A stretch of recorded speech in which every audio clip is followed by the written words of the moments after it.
Have you too had your marital compatibility assessed? Do you want to get a tarot reading? What are auspicious dates? You probably have been asked these questions before.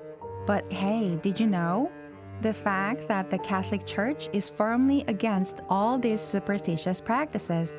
I've done it a few times just for fun. Am I really not allowed to do that? No, you really should not. Even if we just did what others did without knowing what it really was, or by assuming that it was just a tradition, all those practices are superstitious. Then, what are the superstitious practices that we could fall into without realizing it? Let's take a closer look. First of all, superstition refers to a blindly accepted belief or notion not based on reason or logic. Superstitious practices are religiously against the first commandment of the Ten Commandments. You shall worship the Lord your God, and Him only shall you serve.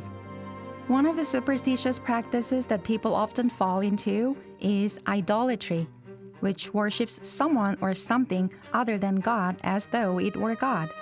Idolatry also means the worship of evil spirits, demons, or the devil. This includes all types of divination methods.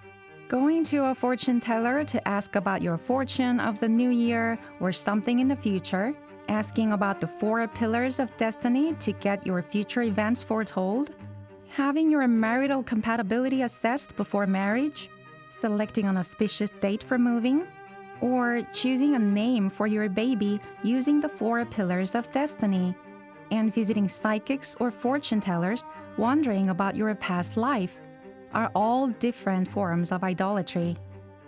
Behind them are the human desire to exclude God and rule over time, history, and even fate.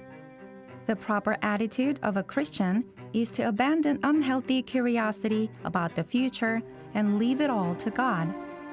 For God is the only one who plans and controls our future.